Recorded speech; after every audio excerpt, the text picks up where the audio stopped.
The following program may contain coarse language, violence, nudity, mature subject matter, or scenes which may not be suitable for all viewers. Viewer discretion is advised. All Hit Radio.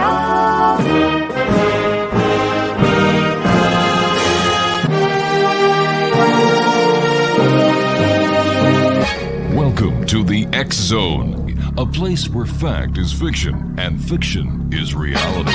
Now, here's your host, Rob McConnell. And welcome back to this segment of the X Zone. I am Rob McConnell, and we're coming to you from our broadcast center and studios in St. Catharines, Ontario, Canada. If you'd like to send me an email, xzone@xzoneradiotv.com, on all social media sites, X Zone Radio TV. And we're coming to you tonight around the world on Talkstar Radio Network, Mutual Broadcast Network, the X Zone Broadcast Network, and Channel 34 on Simul TV. Before we get to my guest this hour, very interesting gentleman, I'm going to be talking about UFOs. I have to tell you about the 5450 that is happening in just days from now. 50, that's 50, 4, that's FOR, free, FREE, 54 free, 50 TV channels, 90 video games, thousands of video on demands, absolutely free. And we're going to have all the information for you at our website at xzoneradiotv.com. Fascinating. It's being done with our good friends at Simul TV. Everyone is excited. Wow. 50 of their premium channels, 90 video games in 5 languages, and thousands of video on demands. Hey, beats Netflix, I think. I'm biased. Exonation, our guest this hour is Jeff Krause. And Jeff, welcome back, my friend. Good seeing you. Hi, Rob. Hey, thanks for having me. Hey, Jeff, you and I were talking shortly before we went on air about this was a very busy week for ufology.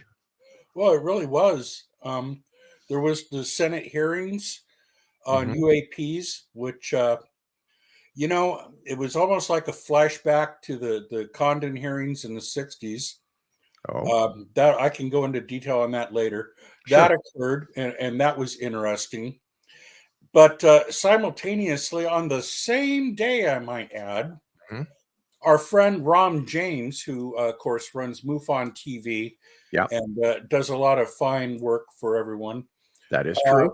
His movie came out, Accidental Truth, which was like a polar opposite from what we were hearing during the Senate hearings. So I found that fascinating. But what really stuck with me out of the week, there's a phrase that I think is going to be endeared by everyone for a very long time to come. It occurred during the SpaceX launch. Ooh. New terminology for everyone, and I love it. Rapid unplanned disassembly. Rapid unplanned disassembly. In plain English, it blew up. Boom. But I love the way they said that. This is what we call rapid unplanned disassembly. Or a screw up. Come on, your turn now. Your turn. It's your turn, Jeff. Come on, Jeff. It's your turn. Yeah. No, I know that phrase right there. It's just going to live on its own for a very long time. I don't want it. Oh, heavens. So what did you take away from the Senate hearings? Besides another Condon committee, is anything further ahead, or are we No. See, it could be. We don't know because we didn't hear the truth, for one thing. They ignored all the evidence, 80 years of evidence. He just flat out ignored as if it didn't exist, and brought forth some handpicked cases, just like Edward Condon did. Found one that he found, this is unexplained, and he let that one hang. And then another one that he touts is unexplained, and goes, "Oh, that was actually an airplane," and you can see it, and then goes on to elaborate how he thinks all, and I repeat, he did say all of the unexplained cases could be explained if he just had enough data. How much more data Wow, does he need? hey, I could solve a lot of crises in the whole universe if I just had enough data, Rob. It was the same old BS we heard.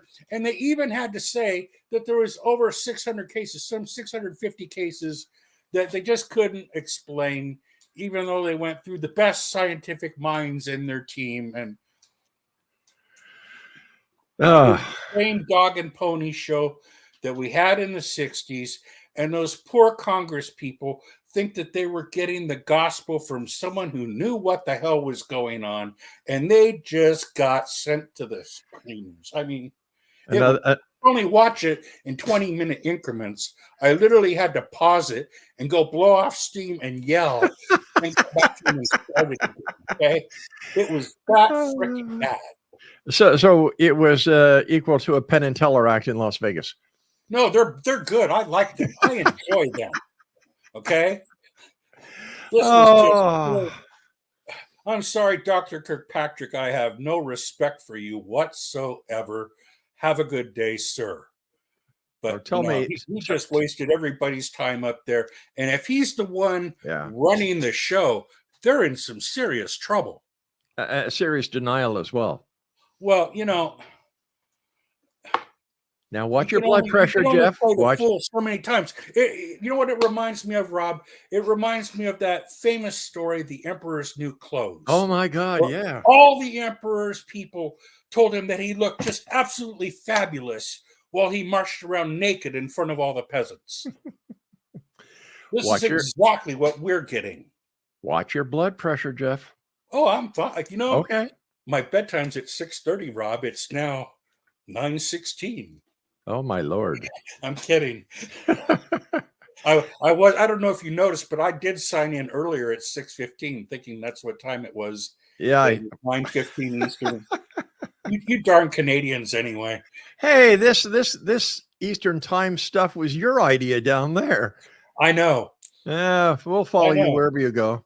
It was a moment of genius on my part. And, I thought back and I remember at the time going, I'm going to regret clicking that at that time, but I'll deal with it. No regrets, my friend. No regrets. Biggie, I enjoy it. It's fun. Yeah. So what is the current state of ufology? Especially after the Chinese balloon fiasco. Okay. The current state of ufology, as far as it actually pertains to me personally, the other ufologists that I work with at MUFON and our team of investigators is really nice. We have a good working atmosphere. We have a great team, some very professional people on our team right now that are field investigators for MUFON in Southern California. Right. So I think as far as that goes, MUFON itself as a whole is really had an incredible year. We've been contacted by a lot of, entities wanting our expertise and thanking us for the information that we have already. We've been getting a lot of credit. In fact, I got to say the best part of that hearing in the Senate last week was hearing MUFON get thanked and credit real quick. Well, that's well deserved, yeah. Fast, but hey, there it was, recognition. So I thought that was something right there. And obviously the atmosphere has changed dramatically from when we were younger. In the 60s or 70s, we wouldn't be having this discussion, not only because there isn't internet then, but because to talk about it was just really, very, very rare when it was accepted. Very few shows dealt with it in a respectable manner. And even now, I can remember the last show I was on. I did an interview for someone a few months ago, and it was a great interview. When it played, though, there was X-Files music in the background. Oh, you're kidding. And I just, I understand that, it's the X-Files music. Come on, man. But still, that aspect of throwing that in there with the serious subject still, I don't know if they had to do that for production value. Maybe they did, but I tend to take the subject very seriously. Right. When I'm on the serious side of it and the scientific investigation and promoting, the factual aspect of what's going on, not the fantasy stories that a lot of people promote online and YouTube and things like that. I've found that the real stuff is weirder than the made up stuff anyway. And I think it's far more entertaining to have the real stories and the facts than the made up stuff, especially when some of them are just so darn fascinating. Why are the UFOs here, in your opinion? Okay. Take a sampling of the freeway near you, Rob. Okay. At rush hour. Yep. What are those people doing on that section of freeway? Communicating, going back and forth from the office to home, They to all the office. all have the same agenda? No. Okay. And they're not all coming from the same building, are they? No. Yeah. I think that applies to here too. I don't think we have just the same people coming. I don't think every UFO that you see came from far away. I think the mothership that brought the little UFO here came from far away at some point. Perhaps there's base or bases, implications, and from what we have heard, there are a few bases. Logically, I would think they would be undersea because, hey, most of the planet is water, and if you want to hide something, there's your haystack to stick the needle in right there. Exactly, yeah. And if you can handle atmosphere and space, you can handle underwater, I'm sure, just as easy. And to back up my point, many reports of UFOs entering water at speed and not even displacing the water, making a splash or anything, and keeping up speed underwater without any, friction from the water or the laws that normal craft in the water obey.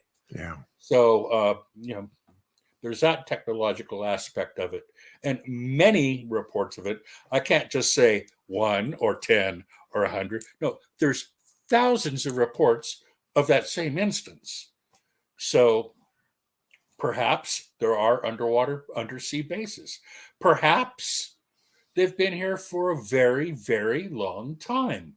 We have lots of records from civilizations stating that they interacted with people from the sky who taught them agriculture, farming, different skills to better themselves. Did they just make that up?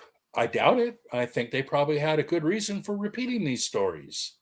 So, and you can't say where they came from. I wouldn't say any of them came from one place. We might possibly have a group of people studying us. Okay, we don't know. Yeah. This is speculation. We have enough evidence to speculate about things like that and not sound like we're totally off our rocker. It's pretty much a given now that we're not alone in the universe. That is understandable. Of course, someone would have been burned at the stake a couple hundred years ago for even stating that, or that the Earth was not the center of the whole darn universe. We know better now. We know the universe is, we've barely scratched a dent in understanding it or knowing how vast it is, who our neighbors might be. We don't even know who our neighbors might be in our same solar system, let alone in the Milky Way galaxy. Our galaxy might be full of solar systems that have life. Who knows at this point? Yeah, it's a very good guess that I would mathematically, were I betting on it in Vegas, I would bet high on that one, let me tell you. All right, stand by, Jeff. You and I have to take our first break. Exo Nation, Jeff KRAUSE is our special guest this hour. He's the state section director for MUFON TriCounty.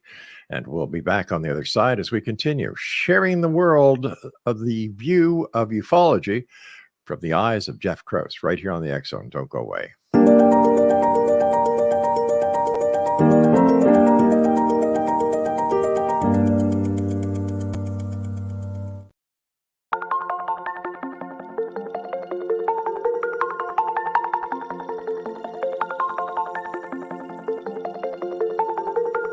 Question: what is the name of the unique blend of coffee you get that has been formulated by a neurologist, a neurobiologist, and a pharmaceutical chemist? Answer: you get Beautiful Mind Coffee, a unique coffee blend that tastes great and has herbal ingredients that your brain will love, and it is not just coffee, it's brainalicious. Dr. Rathbone, Dr. Jang, and Dr. Winslow, the scientific team that created Beautiful Mind Coffee, decided to collaborate on a coffee focusing on brain health. As for those herbal ingredients found in Beautiful Mind Coffee, Dr. Rathbone, Dr. Jang, and Dr. Winslow, utilizing their combined extensive scientific research background, worked with many natural and herbal products until the exact formulation that is found in Beautiful Mind Coffee was created. With a unique scientific formula not found in any other coffee being sold or served, Beautiful Mind Coffee is the only coffee blend that contains 3 herbal ingredients found to aid in boosting your daily mental clarity and focus. Every cup of Beautiful Mind Coffee contains scientifically formulated amounts of Maca root powder, green tea extract, and American ginseng, all supporting good brain health. Taking care of your brain's health now can help delay or prevent the onset of cognitive dysfunction, including dementia, Alzheimer's, and more general memory loss as you get older, just by enjoying the delicious flavor of our roasted coffee and herbal ingredients found exclusively in Beautiful Mind Coffee. Did you know that cognitive dysfunction also refers to deficits in attention, verbal and nonverbal learning, short-term and working memory, visual and auditory processing, problem-solving, processing speed, and motor functioning? For more on Beautiful Mind Coffee, the 3 scientists who formulated Beautiful Mind Coffee, and more details on the 3 unique herbal ingredients in Beautiful Mind Coffee, visit www.beautifulmindcoffee.ca. Beautiful Mind Coffee is now available online at amazon.ca and amazon.com. To order Beautiful Mind Coffee, visit www.beautifulmindcoffee.ca today.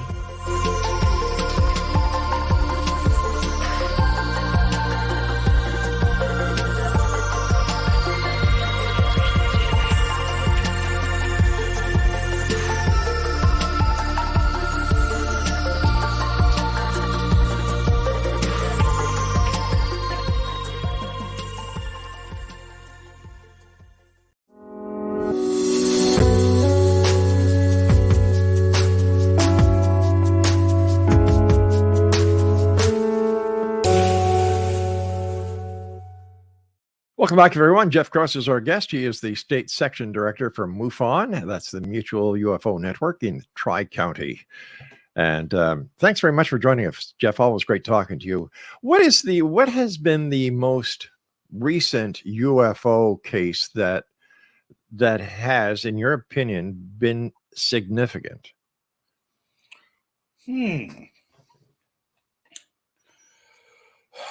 That's a very good question, Rob.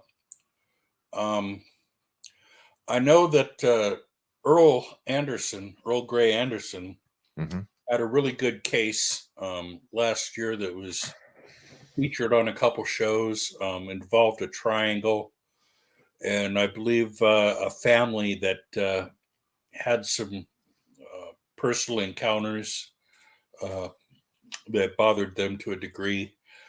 And I think that was probably one of the better cases that MUFON had during the pandemic time. Interestingly enough, the last maybe 5 months or so, the reports have really slowed down here in Southern California. Any idea why? Yeah, I attribute that completely to the fact that we haven't been able to see the sky as much. Really? We had an unusually active rain season here.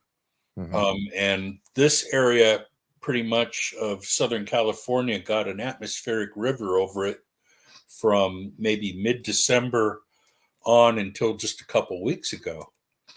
So the number of reports did drop off dramatically through the winter season for us. They've just started picking up again now that the weather is getting better and people have been outside. And of course, the launches from Vandenberg are always a big thing for people to report on. I myself saw the launch of the Minuteman missile like 3 mornings ago. I was out walking my dog at 5:15 in the morning or so, And apparently it launched from Vandenberg at 5:11. So when I all of a sudden look up with my dog, and where I walk is Profumo Canyon, it's pitch black. We're in a very rural area. Mm-hmm. So I could see the stars and everything very well. And all of a sudden I saw what looked like a isosceles triangle-shaped object that was bright red. And of course, red is an unusual sight. I see a lot of launches, and usually the rocket trail looks orangish or whitish.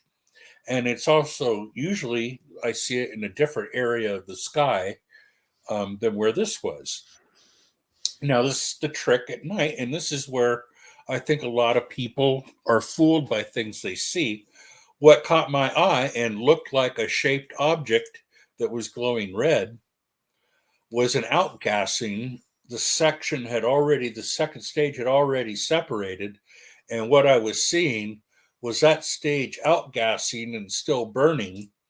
And then I saw something else kind of behind it, like blinking reddish a couple times, which were, of course, outgassing and thrust from the other thing. Right. And then I saw an actual rocket trail leaving off going the other way. To the untrained eye, it would look like something came into orbit, dropped off something, and then sped off out of orbit. And I was really fascinated by what I saw. I was unaware. I knew there was going to be the test launch of the Minuteman missile, but I thought it was going to be at like 12:01, and this was at 5:15 in the morning. So I was kind of surprised by that. And I also was kind of thrown off by the direction. But I checked with my compass after that, and sure enough, that was southwest, and it was right on bearing for the Marshall Islands. So what I saw, correspond. I did, I followed through like I always do. I called the command desk at Vandenberg to make sure, and the gal there said, "Yes, we just launched." She didn't want to be too forthcoming with information on an ICBM test, but they did verify that one had just launched a few minutes before, and that's probably what I saw. Well, what's your take on going back to the moon? Will this interest the visitors? Do you think that we might get some really credible sightings? I can't wait to see the first fly around of the moon again when they tape everything in nice high resolution. It's either going to back up the things a lot of people have said, or it's going to expose a lot of things that have been said as not being true. Right. And I won't comment either way. However, I will think it'll be fascinating to see that in good detail. Progress, I believe, should have been made on this decades ago. But, for some reason or another, we lost interest in going to space, and we had to pay, attention to the people at home for a while. And the space program suffered greatly because of that. Right, it did. But we're moving forward now, and that's all you can say is, hey, things are going to get better now. We're actually making positive steps. And don't look at the explosion of the SpaceX rocket as a failure. Data was learned from that. And, I can remember many explosions of the Mercury program. Oh, my God, yes. Rockets actually made it up into the sky. And thank God we didn't have astronauts in those puppies. And I even, unfortunately, remember the explosion of the Apollo rocket when we lost Gus Grissom and Chafee and the others. That was a horrible day right there. But our space program moved forward. We were able to develop rockets that safely carried us up into a higher orbit and then to the moon. However, this new rocket is even stronger than that one. So I have faith in it. But what I think is even more impressive, and I would have more faith in, are the atomic rockets that we have under development right now. We've actually had them since the early 60s. We've had atomic rocket engines. Stanton Friedman used to test them, for God's sakes. They're there. The technology has been there. We just haven't applied it. We haven't had the willpower to stick it on a tube and set someone on top of it and point it out towards Mars. Now we're at that point where we have people crazy enough to let us stick an atomic reactor under them and, shoot them up. Yeah. And that's a quicker way to go. You want less space radiation anyway, because that stuff will kill you. 2 years of space radiation, who knows what damage it could do to a person. Why do you think that the space industry continued its quest towards Mars and neglected the moon? And then all of a sudden, the moon's back in the picture, and Mars is taking a little bit of a backseat. Because they've realized that we need a stepping stone to get to Mars. And the only logical one is the one that's already built and hanging out right there. That's the moon. And there are resources on the moon that we can actually use to help us get to Mars.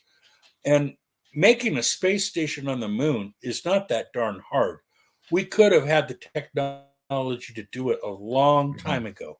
We just haven't. If we actually put our minds to it, I believe we could have a viable presence on the moon very quickly. They say 2035. I say before then. I understand that you also study petroglyphs. And I was wondering if you could share your expertise with us. My expertise with petroglyphs goes back to a cave here in the local area where I live.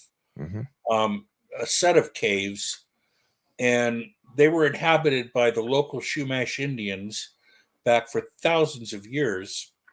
When I first moved up here in this area in 1986, access to this area was real easy. You could drive out to the wilderness area there through different farm roads, and there was a campground right near the area where these caves are. It had running water even, and a big burnout fireplace with the fire pits. You could have fires and stuff. And Cub Scouts used to go there for their campouts. So it was a well-known campground and a decent area. However, people ruined it by shooting up their guns and riding their motocross vehicles all over farmers' lands. However, these caves were fascinating. They were in a V-shaped valley that was shaded heavily by oak trees. It was a shale and I want to say lava type rock. I know there was like tar and what the Chumash used to call pismu. That's where Pismo Beach got the name from the stuff seeping out of the rocks. They called the pismu, which is basically a tar secretion from heavy underground oil deposits and stuff. So that area, I think, is pretty fascinating itself. But inside these caves, they left behind some drawings and pictographs, which detail, first of all, they have the spiral, which is typical in a lot of different pictographs throughout different regions in different countries, and is said to represent portals. They had a couple of big-headed beings. Now I'm going to trace the shape of the heads. I remember this on the cave wall. Okay, this would be like the shape of a head, kind of big and down, kind of like an upside-down guitar pick. Right. Like a guitar pick shape. Right. Okay. And then, big eyes in it. They had like stick finger bodies, kind of like the way you draw a 3-year-old would draw it. And then some of the basic, I want to say kachina type drawing, but it wasn't exactly a kachina, but it looked, similar to a kachina type drawing with it. And perhaps I remember maybe there was like some animal figures in there as well. So it was a record of something. And, I totally was thrilled by these pictographs when I saw them and thought I'd always be able to get back there to see them. And sadly enough, the road was closed off, and it's been 30 some odd years since I've been able to get out there. However, I found that now, and I spoke to rangers lately, Earl Grey and I actually, with a film crew, tried to get out to him going from the other side on a forest road, which was, we found out, blocked off and no access to. We'd have had to walk 22 miles or something like that from where it was blocked off to get to the caves. And, I'm not really up to a 22-mile walk, right? right off the top. I hear you. There's bears there and things. 30 miles is just, no cell coverage there. It's hot. Yeah, it's fun place. Yeah. But then I could go around the other way behind Lake Lopez and the Wasna area and head out that way. And I could park at the furthest point of the road there. And it's only a 16-mile walk from there. Only 16. Yeah. Now that I can do. That's 16 each way. I think I'd do that. Can I take bets on that? Well, it's flat dirt. All right. It's a road. Yeah. It's just a dirt road. There's not anything heavy to do or whatever. You start early in the morning, walk about 2-3 miles an hour. Okay. Maybe take a mountain bike or something. That might even improve the odds. Oh, that would speed it up. Sure would. Yeah. And I don't want to go out there and camp there. I really don't. Not if I have to take a mountain bike out there and don't have a way to beat feet. Because like I said, there are bears. Really? And other things, coyotes, bobcats, there's all kinds of stuff out there. It's a wild area. But I want to get back out there in the near future and get good documentation of these caves and photographs and everything. Because then I can take it back to the Chumash elders and show it to them and maybe get their take on the actual meaning of these and what their take is on the story of them there. That's a great idea. Stand by. We've got to take our break at the bottom of the hour. X-Zone Nation, our guest this hour is Jeff KRAUSE. He's the State Section Director for MUFON, TriCounty. I'm Rob McConnell. This is the X-Zone. We'll be back after this short break. Don't go away.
Welcome back, everyone. Jeff KRAUSE is our guest. Before we go any further, I shared the news with everyone last night that Deb Randall, the wife of Kevin Randall, passed away yesterday.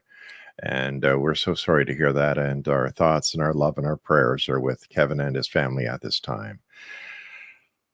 Jeff KRAUSE is my guest. And Jeff, what is your take on Skinwalker Ranch? Well, first of all, I just got the news about Kevin's wife. That's terrible, and my condolences go out to Kevin. I'm really sorry to hear about that, and my heart goes with you, my friend. Skinwalker Ranch, boy, you can get a chill in your spine if you say that just right. I enjoy the 4th season so far. They're getting some more good data. And what I really enjoy about what they're doing out there is they're using scientific equipment and getting measurements, and they're finding, an anomaly. I'm sorry, stay with a new set of lips.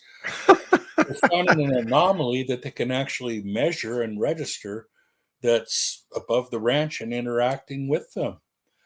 And I find that fascinating. But not only that, their interactions have caused UAPs to appear on camera on numerous occasions.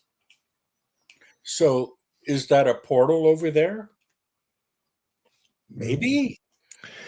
Is there more going on there than meets the eye? Definitely.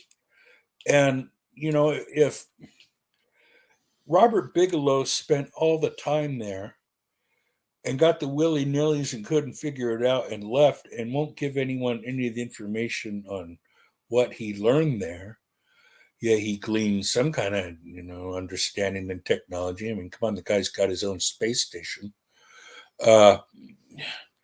Other people that have been there, the things that they've learned and the stories that they've told, I believe that there's more going on there than just a basic UAP presence. I think there's perhaps multi things going on in that area for some reason.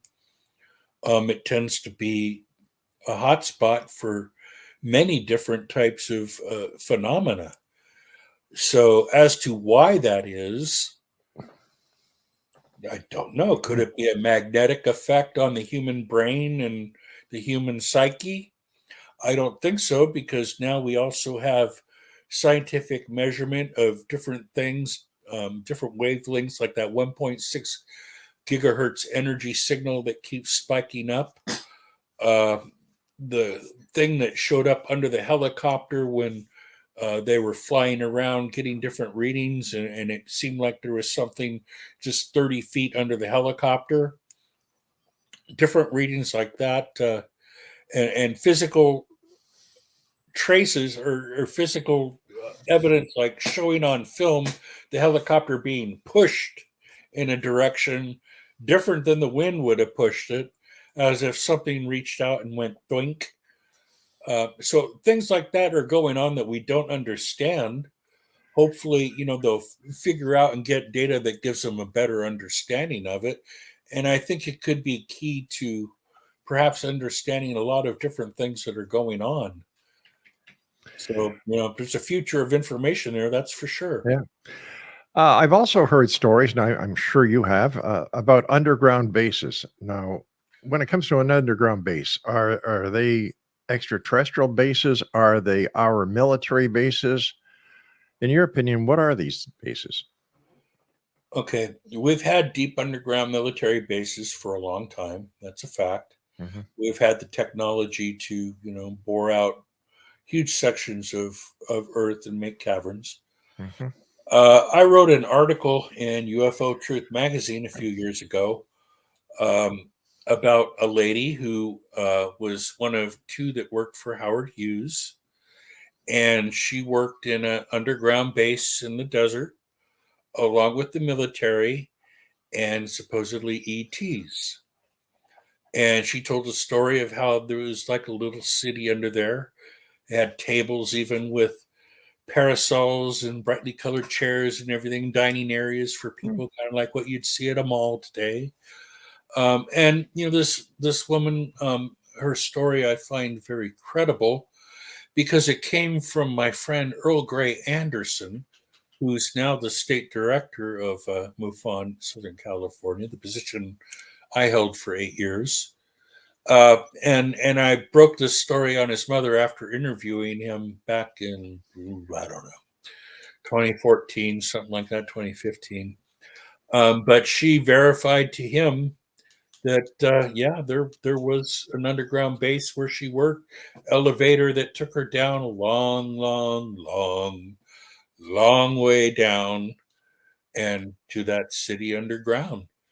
And her words to her son were that the ETs were realer than you might think. Do other countries around the world, like Russia and I know the United Kingdom does, but countries that are not so well known for ufology, for example, Pakistan, India, and of course Russia, do these all share the same number of UFO reports that the United States does? I would be surprised if they didn't. Yeah. Now, I happen to know personally about India that they have a lot. In fact, I was in the first issue of UFO India magazine. Wow! Yay! Yay! Yeah. No. Hey, you don't have to drop me. My dog didn't like my enthusiasm there. That's funny. My worst critic is my dog. Now, India, of course, had a lot of reports of UFOs, and they have the history of Vermanas, for gosh sakes. That's right. I forgot. Their whole culture is based on interactions with sky beings and things like that. So, yeah, I believe they have a heavy UFO lore there, and they take it much more serious than the rest of the world has.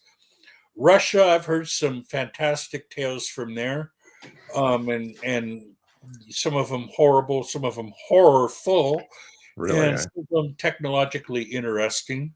George Knapp supposedly has the remains of something that crashed in Novogorsk, Russia, that he had at the UFO museum there in Las Vegas for a while. So, yeah, different countries, I'm sure, have different things. We may never hear what China has, or places like Tehran, or the countries that really aren't friendly to anyone. We might know any of the things they have ever. But then again, who knows? Maybe something will happen and they'll need our help, or something will happen and things will be exposed, and we'll find out from one of these older cultures a key piece of information of missing history. Because I'm sure that there is some kind of record of some of these civilizations out there. We can't be totally exempt of information just because the Library of Alexandria burned to the ground. I'm sure there's got to be other records elsewhere. Must be. You and I have to take our final break, my friend. Please stand by. Jeff Krause is our guest, State Section Director, MUFON, TriCounty. This is the X Zone. I'm Rob McConnell, www.xzoneradiotv.com. And for all the shows that we produce, air, that are available to you 724, 365 with our compliments, visit xzbn.net. We'll be back as we wrap up this hour. Don't go away.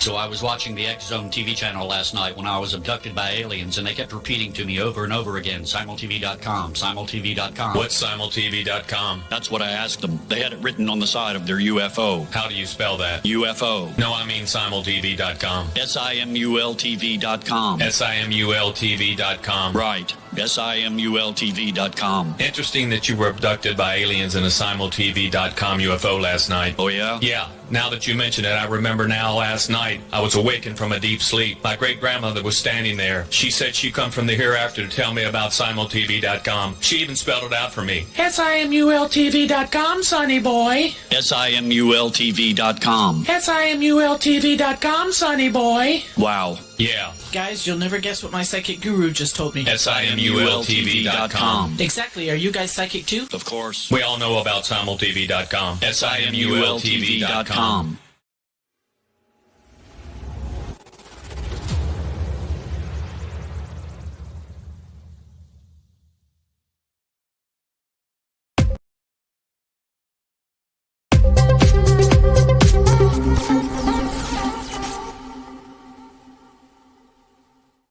Jeff Krause is our guest. He is the State Section Director, MUFON, for TriCounty, and that's in California. First of all, Jeff, I want to thank you so much for taking time out of your schedule to be with us here tonight. To you, are we any closer to disclosure than we were 10, 15 years ago? Well, I think I think we're way past it. If anyone that doesn't think disclosure already happened has been asleep at the switch. It's been going on for a while now, ever since we started having ancient aliens contact in the desert, Alien Con, big productions like that. History Channel's main shows deal with UFOs now. If they're waiting for a formal announcement from someone, I think the hearings in the Senate last week are proof that that's not going to come anytime soon.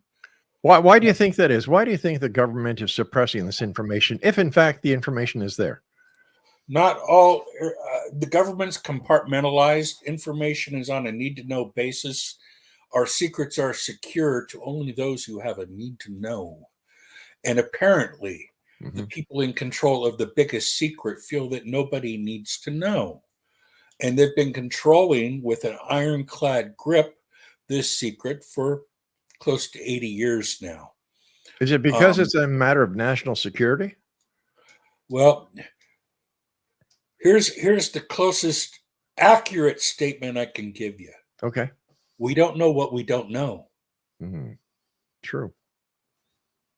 I would have to say, Dr. Edgar Mitchell dropped a bombshell in Ron James' new film that he saw the proof himself that the Roswell event actually happened.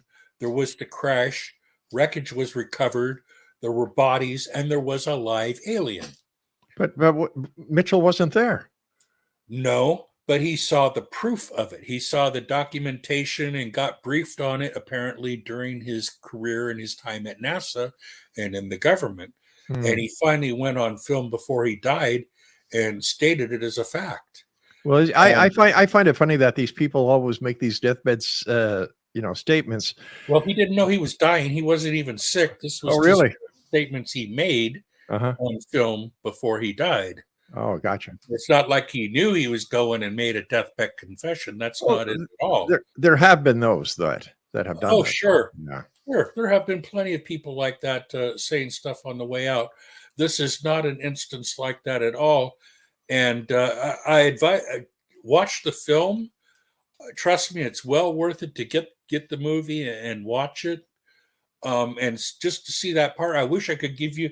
I almost watched it again today just so I could give you the minute mark where he says this, because to see it coming from Dr. Edgar Mitchell's mouth, okay, I take the man at his word.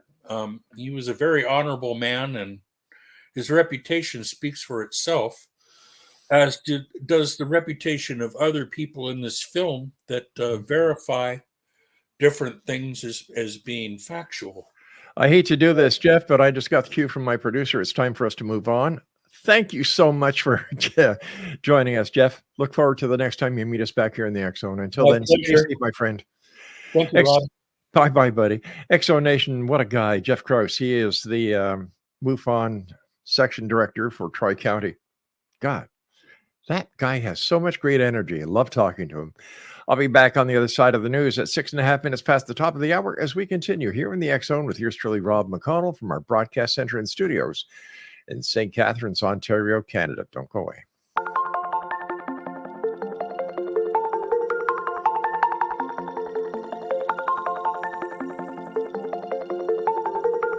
Question: what is the name of the unique blend of coffee you get that has been formulated by a neurologist, a neurobiologist, and a pharmaceutical chemist? Answer: you get Beautiful Mind Coffee, a unique coffee blend that tastes great and has herbal ingredients that your brain will love, and it is not just coffee, it's brainalicious. Dr. Rathbone, Dr. Jang, and Dr. Winslow, the scientific team that created Beautiful Mind Coffee, decided to collaborate on a coffee focusing on brain health. As for those herbal ingredients found in Beautiful Mind Coffee, Dr. Rathbone, Dr. Jang, and Dr. Winslow, utilizing their combined extensive scientific research background, worked with many natural and herbal products until the exact formulation that is found in Beautiful Mind Coffee was created. With a unique scientific formula not found in any other coffee being sold or served, Beautiful Mind Coffee is the only coffee blend that contains 3 herbal ingredients found to aid in boosting your daily mental clarity and focus. Every cup of Beautiful Mind coffee contains scientifically formulated amounts of Maca root powder, green tea extract, and American ginseng, all supporting good brain health.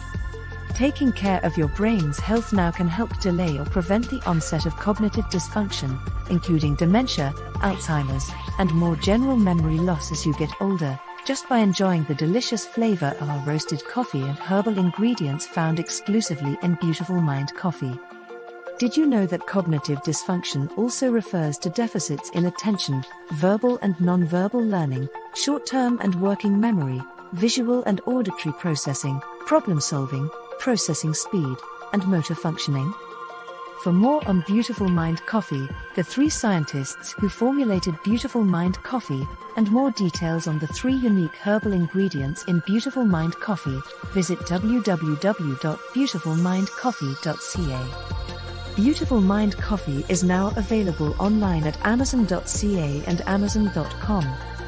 To order Beautiful Mind Coffee, visit www.beautifulmindcoffee.ca today.